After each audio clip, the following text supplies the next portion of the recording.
Assalamu alaikum. This is Junaid in front of you. I am going to talk about another important lecture for the job seeker candidate. আজকে যে টপিকটা আলোচনা করতে যাচ্ছি সেটা হচ্ছে যে 44 BCS এর একটা কোশ্চেন সলভ করব আমরা। 44 BCS এ একটা সেন্টেন্স এসেছিল বা একটা বাক্য এসেছিল, সেই বাক্যটা ছিল identify the correct passive form don't close the door. Identify শনাক্ত করো দ্য কারেক্ট প্যাসিভ ফর্ম, সঠিক প্যাসিভ ফর্ম, কর্মকর্তৃবাচ্য রূপান্তর করো বা রূপ বের করো। ডু নট ক্লোজ দ্য ডোর, দরজাটা বন্ধ করো না। এখন কথা হচ্ছে যে যেহেতু এখানে ডু নট অথবা ডোন্ট দ্বারা শুরু হয়েছে, ফার্স্ট অফ অল আমি ইন্ট্রোডিউস করে দিচ্ছি। কোনো বাক্যের শুরুতে ডু নট অথবা ডোন্ট থাকলে, প্লিজ অথবা কাইন্ডলি থাকলে, মূল ভার্বের বাক্যের শুরুতে মূল ভার্ব থাকলে, বাক্যের শুরুতে সাবজেক্ট ইউ উজ্জ থাকলে, বাক্যের শুরুটা যদি কোনো আদেশ উপদেশ অনুরোধ ইত্যাদি বোঝায়, অর্থাৎ বাক্যটা দ্বারা যদি আদেশ উপদেশ অনুরোধ ইত্যাদি বোঝায়, তাহলে সেটা হচ্ছে অবশ্যই ইম্পারেটিভ সেন্টেন্স। রিকোয়েস্ট বোঝাবে, প্রপোজড বোঝাবে, অ্যাডভাইস বোঝাবে, সেই ক্ষেত্রে আমরা অবশ্যই বলে নিব সেটা হচ্ছে ইম্পারেটিভ সেন্টেন্স। যেহেতু বাক্যের শুরুতে ডু নট অথবা ডোন্ট দ্বারা শুরু হয়েছে, বাক্যটা অবশ্যই ইম্পারেটিভ সেন্টেন্স। আর ডু নট অথবা ডোন্ট দ্বারা যদি শুরু হয় কোনো বাক্য, সেই ক্ষেত্রে অবশ্যই আমাদের এটাকে অ্যাক্টিভ থেকে প্যাসিভ ফর্মে রূপান্তর করতে গেলে বাক্যের শুরুতেই লেট নট ব্যবহার করতে হবে। বাক্যের শুরুতেই কি করতে হবে? লেট নট ব্যবহার করতে হবে। ডু নট অথবা ডোন্ট এর পরিবর্তে লেট নট ব্যবহার করতে হবে।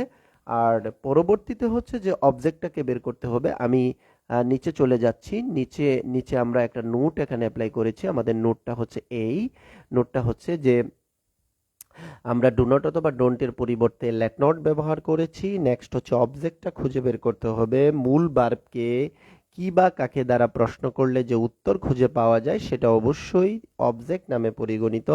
ইংরেজি ভাষায় দুই প্রকার অবজেক্ট আছে। একটা অবজেক্ট হচ্ছে ব্যক্তিবাচক, আর একটা হচ্ছে বস্তুবাচক অবজেক্ট। অর্থাৎ এখন মূল ক্রিয়াকে কি বা কাকে দ্বারা প্রশ্ন করে যে উত্তর পেয়েছি সেটা হচ্ছে অবজেক্ট আমরা বলবো। তাহলে দ্য ডোর হচ্ছে এখানে অবজেক্ট।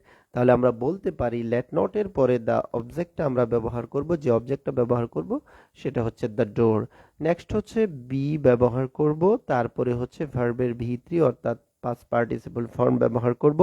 আমরা এভরিবডি উই নো দ্যাট, আমরা প্রত্যেকেই জানি যে every passive voice will be consist of bar past participle form.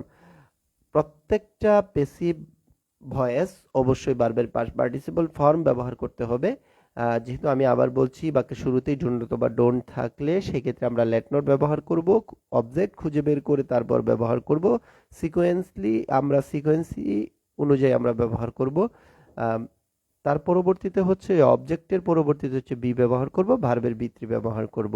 তাহলে এখানে আমরা বাক্যটা দেখব, late not the door close. এখানে অবশ্যই বাক্যটা হয়নি, যেহেতু ভার্বের পাস্ট পার্টিসিপল ফর্ম নেই।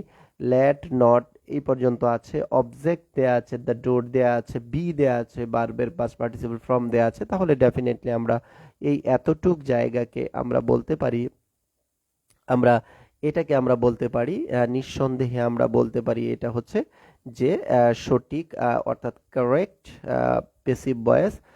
যে উপরে যে সেন্টেন্সটা দেয়া আছে সেটার হচ্ছে কারেক্ট অ্যাক্টিভ ভয়েসটা দেয়া আছে, সেটার সঠিক প্যাসিভ ভয়েস হচ্ছে let not the door be closed.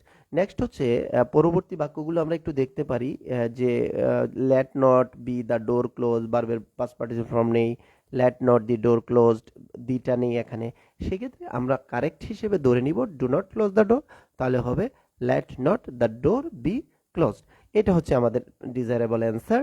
তাহলে আমাদের অলরেডি আমরা দেখেছি যে দুইটা দুইটা বাক্য আমরা পেয়ে গিয়েছি ভয়েস থেকে। তো সো মাচ ইম্পর্টেন্ট ভয়েসের জন্য। আর সবসময় মনে রাখতে হবে ভয়েসের জন্য খুবই ইম্পর্টেন্ট। যে কোনো চাকরির পরীক্ষার জন্য ভয়েস চেঞ্জটা খুবই গুরুত্বপূর্ণ।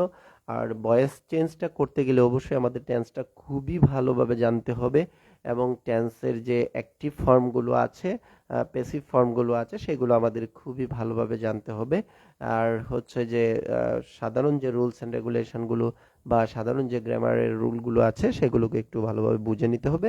তো প্রথমেই মনে রাখতে হবে যে আগে বাক্যটা দেখতে হবে, বাক্যটা কি চেয়েছে, এবং তখনই আমরা বাক্যটা যখন দেখব, বাক্যটা দেখে নিয়ম অনুযায়ী আস্তে আস্তে আস্তে আস্তে আমরা করতে থাকবো এবং প্র্যাকটিস মনে রাখতে হবে আমাদের। রিমেম্বার ইট যে practice makes a man perfect. Thank you very much. আসসালামু আলাইকুম।